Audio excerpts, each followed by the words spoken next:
नमस्कार, चंडीगढ़ से आपका स्वागत है। मैं हूं आरजू। आइए सबसे पहले नजर डालते हैं कुछ अहम खबरों पर। देश में 5,55,04,000 से अधिक लोगों को लगाया जा चुका है कोविड का टीका। संगठित अपराध के खात्मे के लिए हरियाणा पंजाब के पुलिस महानिदेशकों और चंडीगढ़ के वरिष्ठ पुलिस अधिकारियों की हुई बैठक। और भारत बंद के चलते पंजाब, हरियाणा और चंडीगढ़ में यातायात हो रहा है प्रभावित।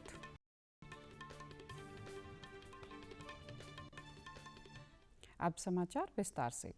देश में अब तक 5,55,04,000 से अधिक लोगों को कोविड का टीका लगाया जा चुका है। स्वास्थ्य और परिवार कल्याण मंत्रालय ने बताया कि कल 23,58,000 से अधिक लोगों को टीका लगाया गया। चंडीगढ़ में भी कोविड टीकाकरण अभियान के अंतर्गत लोग टीकाकरण के लिए आ रहे हैं। डीडी न्यूज चंडीगढ़ से बातचीत के दौरान लोगों ने अपने अनुभव साझा किए। मैं वैक्सीनेशन करवाने के लिए आई हूँ। कोरोना के लिए फर्स्ट डोज मैंने लिया सेक्टर 16 जनरल हॉस्पिटल में। बड़े अच्छे से, बड़े आराम से मेरे को यहाँ बड़ी सुविधा मिली है और मेरे को अच्छा लगा है। तो जो भी आगे वैक्सीनेशन कराना चाहते हैं वो 16 में आए और आके लगवा के जाएं। केंद्र शासित प्रदेश चंडीगढ़ में कल 1703 व्यक्तियों को कोविड-19 वैक्सीन दी गई, जिनमें से 790 60 वर्ष की आयु से अधिक थे। अब तक चंडीगढ़ में 71,000 व्यक्तियों को कोविड की वैक्सीन लग चुकी है। चंडीगढ़ में चमन स्थानों पर कोविड की वैक्सीन लगाई जा रही है। इस बीच पिछले 24 घंटों के दौरान 32,987 रोगियों के ठीक होने से स्वस्थ होने की दर 95.08% हो गई है। स्वास्थ्य मंत्रालय ने कहा कि अब तक 1,12,00,000 से अधिक रोगी ठीक हो चुके हैं। हालांकि कई कोविड-19 के मामले अचानक बढ़ने से देश में संक्रमित लोगों की संख्या निरंतर बढ़ रही है। इस समय 4,21,066 लोग संक्रमित हैं, जो कुल संक्रमित मामलों का 3.55% है। कोरोना के बढ़ते नए मामलों के बीच कल 59,111 नए मामलों की पुष्टि हुई है।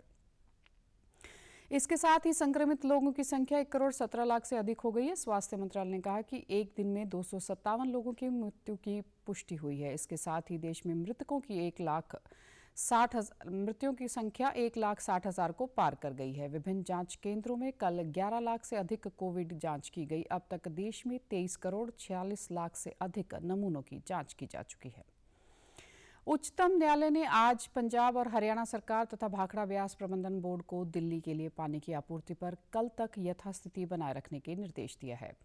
इससे पहले दिल्ली जल बोर्ड ने दावा किया था कि मरम्मत के लिए नहर के द्वार बंद होने के कारण राष्ट्रीय राजधानी में पानी की आपूर्ति 25% तक घट जाएगी। प्रधान न्यायाधीश S.A. बाबड़े के नेतृत्व में पीठ ने दिल्ली के लिए पानी की आपूर्ति घटने के विरोध में दिल्ली जल बोर्ड की याचिका पर पंजाब और हरियाणा तथा भाखड़ा ब्यास प्रबंधन को नोटिस जारी किए।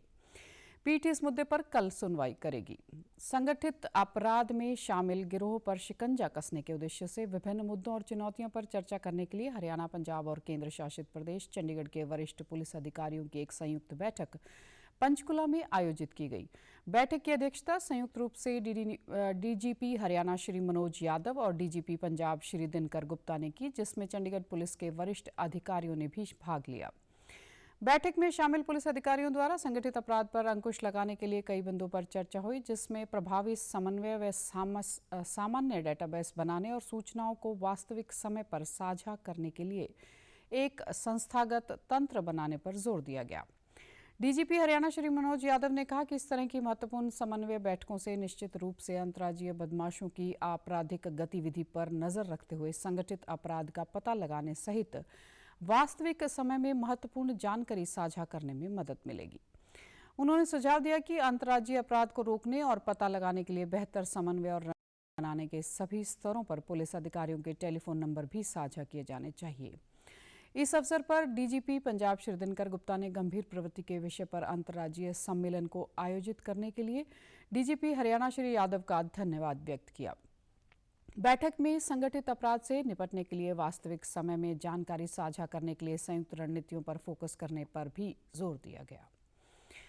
हरियाणा के उप मुख्यमंत्री दुष्यंत चौटाला ने कहा कि पंचायती राज संस्थाओं में अनुकरणीय व उत्कृष्ट कार्य करने वाली महिला जनप्रतिनिधियों की सफलता की कहानी दर्शाने वाली एक पुस्तिका प्रकाशित की जाएगी, ताकि अन्य महिलाएं उनसे प्रेरणा ले सकें। उप मुख्यमंत्री पंचकुला में उन 28 महिला पंच, सरपंच, पंचायत समिति व जिला परिषद सदस्यों को स्कूटी भेंट कर सम्मानित करने के साथ संबोधित कर रहे थे। उन्होंने अपने अपने क्षेत्र में विकास कार्यों में अमिट छाप छोड़ी है। इस अवसर पर उन्होंने कहा कि राज्य सरकार महिला सशक्तिकरण की दिशा में अहम कदम उठा रही है। हमने देखा कि जहाँ काम एक लिमिट में होता था, वहाँ इस प्रोत्साहन को देखते हुए महिला मेंबर जो थी, जो सबसे छोटी चुनी हुई प्रतिनिधि होती है, उसने भी अपनी वार्ड के ऊपर काम करना शुरू किया और धीरे धीरे कई ऐसे सुझाव महिला सरपंचों की ओर से भी इंटर डिस्ट्रिक्ट काउंसिल में भी आए, जिससे कई बड़े बदलाव प्रदेश में आए हैं। उन्होंने बताया कि ग्रामीण क्षेत्र की महिलाओं को सशक्त करने व उनमें लीडरशिप का दृष्टिकोण विकसित करने के लिए मैंने पंचायती राज संस्थाओं में बेहतर कार्य करने वाली 100 महिलाओं को स्कूटी देकर सम्मानित करने का सुझाव दिया था। उन्होंने बताया कि हालांकि कुछ लोगों ने पुलिस व अन्य विभागों को ये स्कूटी देने का भी सुझाव दिया था, परंतु उन्होंने स्वयं रुचि लेकर पंचायती राज संस्थाओं के महिला जनप्रतिनिधियों को देने पर जोर दिया। उन्होंने कहा कि भविष्य में होने वाले पंचायती राज चुनाव के बाद वे हीरो मोटर्स कंपनी से अनुरोध करें वे अपने CSR फंड के तहत महिला दिवस के अवसर पर प्रतिवर्ष 100 स्कूटी देकर महिलाओं को सम्मानित करें।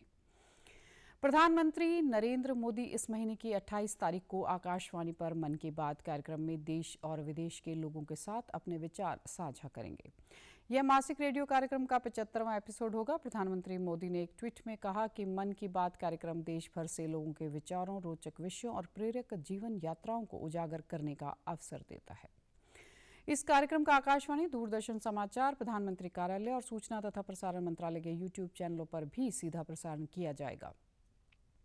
आकाशवाणी से हिंदी प्रसारण के तुरंत बाद यह कार्यक्रम क्षेत्रीय भाषाओं में भी प्रसारित किया जाएगा। क्षेत्रीय भाषाओं में इसे रात 8 बजे फिर से सुना जा सकता है। प्रधानमंत्री ने लोगों से कार्यक्रम के आगामी संस्करण के लिए अपने विचार साझा करने का भी आग्रह किया। लोग नमो ऐप या MyGov ओपन मंच में अपने विचार साझा कर सकते हैं। टोल फ्री नंबर 1800-117800 पर भी डायल कर सकते हैं और प्रधानमंत्री का संदेश हिंदी में रिकॉर्ड कर सकते हैं और 1922 पर मिस्ड कॉल भी दे सकते हैं और सीधे प्रधानमंत्री को अपने सुझाव देने के लिए प्राप्त लिंक के माध्यम से SMS भी कर सकते हैं।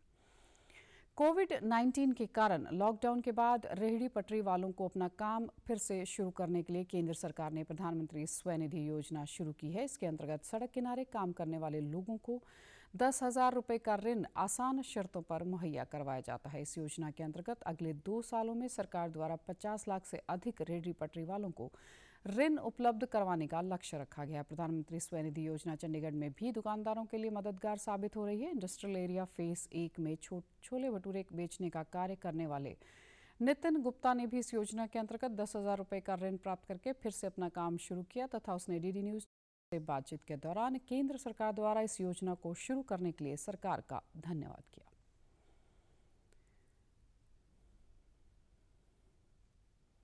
लॉकडाउन की तरफ से मेरी बहुत बड़ी हेल्प करी है गवर्नमेंट ने।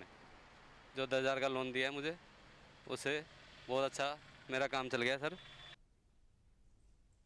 स्वनिधि योजना के तहत ऋण का समय पर भुगतान करने वालों को ब्याज में सब्सिडी भी दी जाती है और वे अपना पहला ऋण समय पर चुकाने के बाद अधिक ऋण के पात्र बन जाते हैं। संयुक्त किसान मोर्चा द्वारा आज बुलाए गए भारत बंद के कारण पंजाब, हरियाणा व सड़की रेल आवाजाही प्रभावित हुई है। बंद के समर्थकों द्वारा विभिन्न स्थानों पर बाजार व व्यापार प्रतिष्ठान और बैंक भी बंद करवा दिए गए हैं। सड़कों पर रास्ता रोका जा रहा है। पुलिस द्वारा शांति बनाए रखने के लिए व्यापक प्रबंध किए गए हैं। बंद शांतिपूर्ण चल रहा है, लेकिन लोगों को अपने गंतव्य स्थानों पर पहुंचने के लिए समस्या आ रही है। चंडीगढ़ में बंद का असर दिखाई नहीं दे रहा। चंडीगढ़ के निकट मोहाली के सोना चौक के सभी रास्ते बंद करवाए गए हैं, जिस कारण पंजाब से एयरपोर्ट जाने वाले लोगों को समस्या आ रही है। इस चौक के बंद होने से जीरकपुर, खरड़ और सरहंद की ओर जाने वाले यातायात बंद हो गया है। जीरकपुर पंचकुला मार्ग पर सुबह से ही ट्रैफिक जाम हो रहा है। अंबाला पटियाला मार्गों को भी रोका गया है। धरना दे रहे लोगों द्वारा आपातकालीन स्थिति में जाने वाले वाहनों को निकलने दिया जा रहा है। बंद के कारण विभिन्न शहरों में दूध व सब्जी की आपूर्ति प्रभावित हुई है। कोरोना वायरस का खतरा अभी टला नहीं है, इसलिए सभी से निवेदन है कि बाहर जाने के समय मास्क जरूर पहनें, सामाजिक दूरी बनाए रखें और बार-बार अपने हाथ साबुन से धोएं और सैनिटाइजर का इस्तेमाल करें। 19 जिसका कहर संपूर्ण मानव जाति को अपनी आगोश में ले चुका है। टीका या दवाई उपलब्ध होने तक महामारी के खिलाफ मानवता की जंग जारी है। ऐसे में सबसे जरूरी है सावधानी और फेस मास्क कोरोना से रोकथाम का सबसे प्रभावी उपाय साबित हुआ है। विश्व स्वास्थ्य संगठन और विशेषज्ञों की शोध का भी यही निष्कर्ष है कि मास्क से मुंह और नाक को अच्छी तरह ढककर कोरोना संक्रमण को कम किया जा सकता है। कोरोना संक्रमण से बचाव के लिए मास्क पहनने के साथ ही जरूरी है मास्क को सही तरीके से पहनना। बहुत से लोग मास्क से नाक और मुंह को सही तरीके से नहीं ढकते हैं, जिससे संक्रमण का खतरा बना रहता है। बिना मास्क या फेस कवर के घर से बाहर निकलने की अभी कल्पना करना भी सही नहीं है। जुड़िए डीडी न्यूज की खास मुहिम मास्क अप इंडिया के साथ। मास्क पहने और अपने मुंह और नाक को अच्छी तरह ढके। अपने परिवार के सदस्यों और दोस्तों को मास्क पहनने के लिए कहें। Mask up India. Mask up India. DD news के माध्यम से सबको बताना है, कोरोना को हराना है, मास्क जरूर लगाना है। Mask up India. Mask up India. Mask up India. और आप हमारे समाचार YouTube channel DD news Chandigarh, Facebook DD news Chandigarh और Twitter handle DD news CHD पर भी देख सकते हैं। इसी के साथ चंडीगढ़ से समाचारों का सिलसिला समाप्त होता है। नमस्कार।